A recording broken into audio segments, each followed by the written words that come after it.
You've heard the calm voice, seen the gentle brushstrokes, and all those happy little trees. But who was the man behind the canvas? Well, that man was Mr. Bob Ross. And many of you who may be watching this video will obviously know him from a TV show, a PBS American TV show called The Joy of Painting. We are going to visit Bob Ross's final resting place, and it is here at Woodlawn Memorial Garden and Cemetery. We're not too far from central Orlando, about 10 miles, maybe a little further. But it is here where Mr. Bob Ross is indeed interred.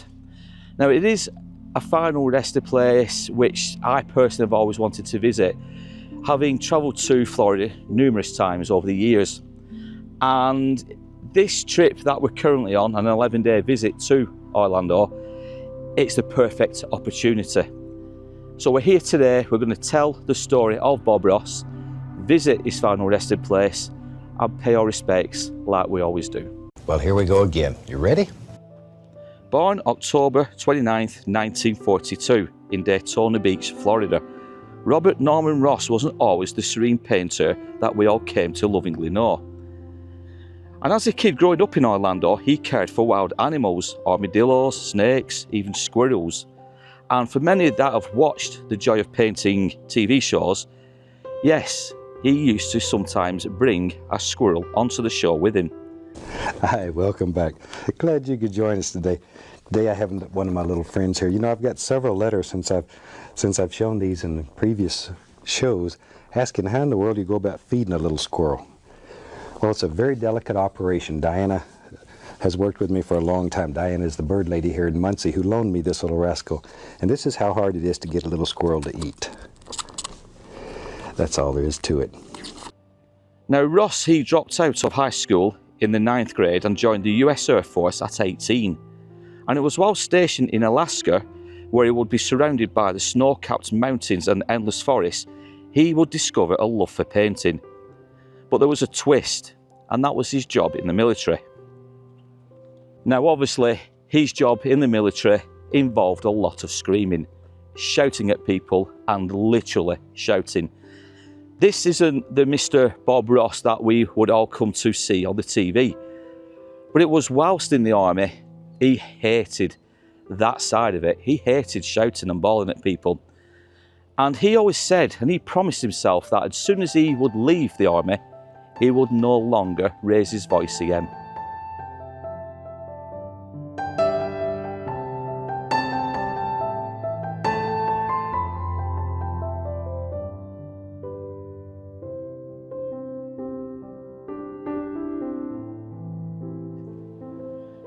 Now, that promise, and the one he made whilst in the military, would go on to shape his future, and most notably, The Joy of Painting.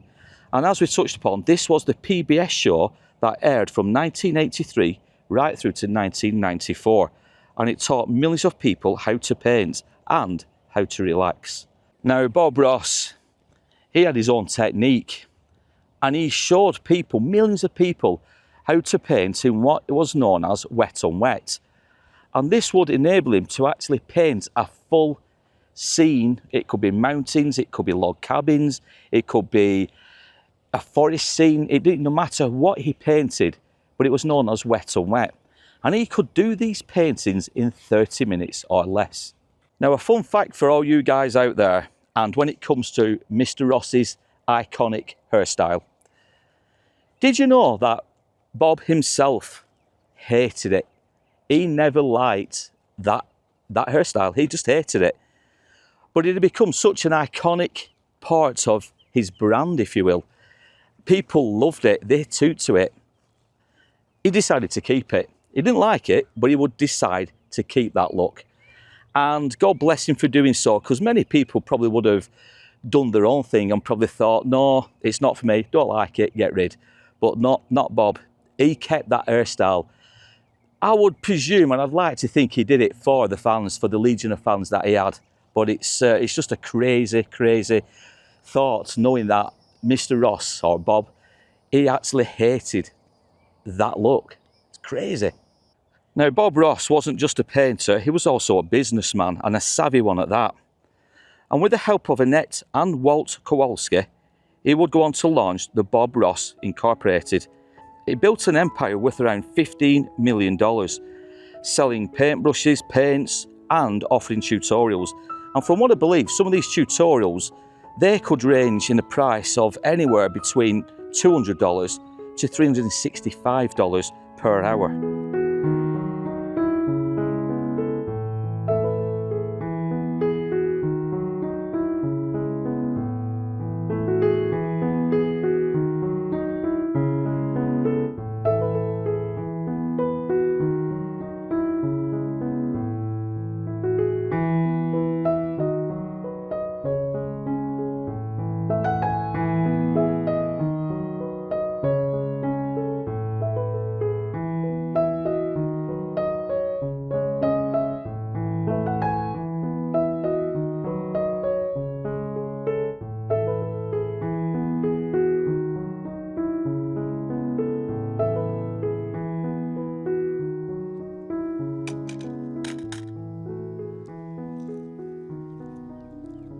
So apparently it seems to be a tradition where people do leave any loose coins at Mr. Ross's grave. And it says on the actual inscription, Bob Ross, October 29th, 1942, July 4th, 1995. And whilst millions of people have visited his grave ever since his passing in 95, we have seen quite a few videos and photographs where there's a lot more, well, many more objects have been left by fans. But as you can see, as today, the day we're filming on, it has been cleaned up. But there is one remaining feature, and that's a little paintbrush. But usually there is a lot more that has been left behind by, like I said, by fans. But it is nice to see it is still being maintained and it's being cleaned. But people are still obviously coming here to pay their respects. The paintbrush. Yeah, the angel wing. Obviously the loose change. And then you've got this nice little stone here. And have you noticed what is on the stone? A little squirrel. And the stone simply says, grow. Nice little touch for Bob Ross's grave.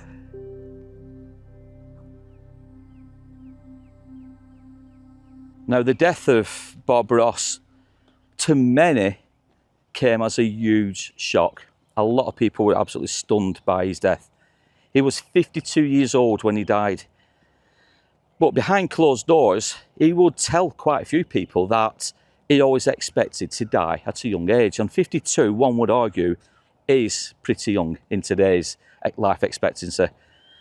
Now, he died from complications from lymphoma.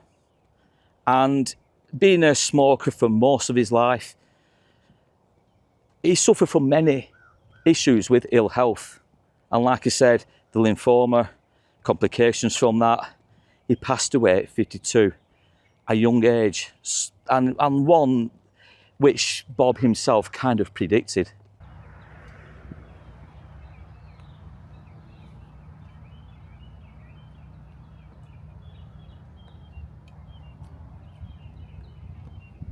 Now, tragically, sadly, at the time of Bob Ross's death, from all accounts, he had prepared 7 more paintings for this 32nd season for The Joy of Painting. And I'm not sure myself if these ideas that he may have had may have been told prior to his death. He may have shown family members who have then themselves gone on to show the public what Bob himself may have planned or had an idea what he was planning. So if anybody knows more about maybe that, comment down below. But yeah, apparently he had 7 paintings already planned for a 32nd season of The Joy of Painting. I mean, 32 seasons, that is incredible. From 1983, did I say, right through to 1994. And The Joy of Painting, they are still shown today on some channels, not just here in America, but also back home in the UK. You will find them on UK Gold. I think that's one of them that does it. I think Amazon Prime may also have episodes.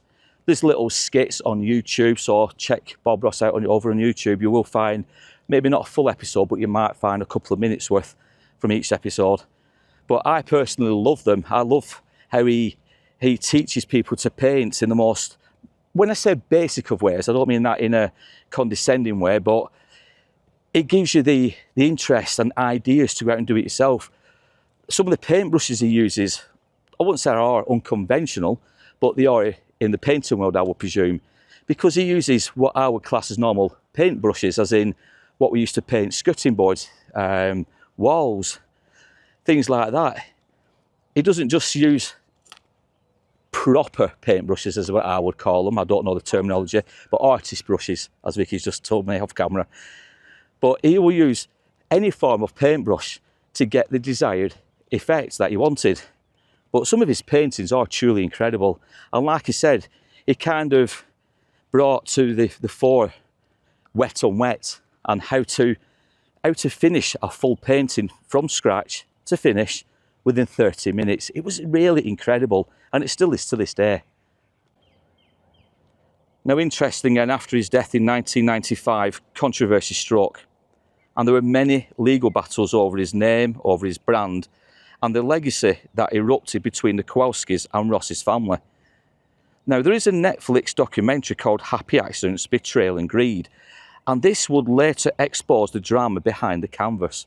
Now, these legal battles, whilst unsavoury, I wouldn't say they went amiss by the fans, but I think the fans would like to stick and have fond memories of Bob in their minds.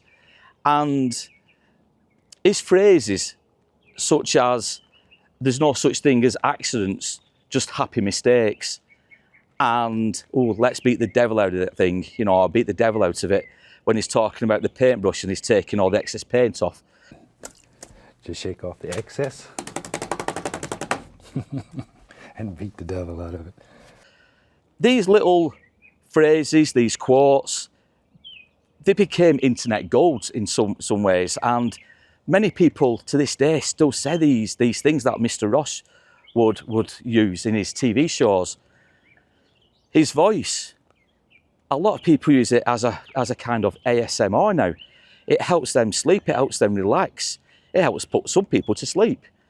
Now, I believe, and I don't know how true this is, but I did read one article where a fan, when they were talking to Bob Ross, somebody actually said to him, just want to thank you for everything that you've done, but more so your voice. And when he said, how do you mean my voice?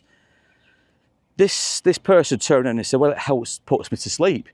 Now, some people might have taken that a bit personally and a bit, you know, a bit like, oh, well, cheers for that. But Bob himself took it the other way, and he was overjoyed, he was over the moon that he could help people, not just obviously with painting, but obviously with anxiety issues.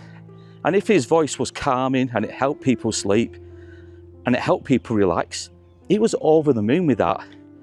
So people saying to him, your voice helps put him to sleep, he never took it personally.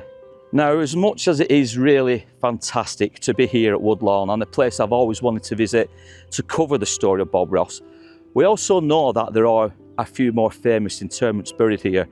There's a singer from Foghorn who we could have covered today. There's also a couple of famous sports personalities who are also interred here. But we're not going to be covering those in this video. This one is all about Bob Ross. This is the one I've always personally wanted to cover.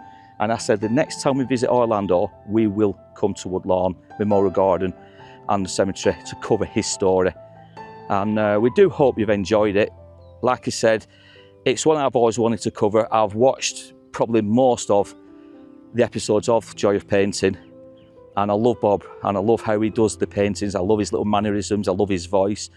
There's just something about Bob Ross that is so soothing and so interesting.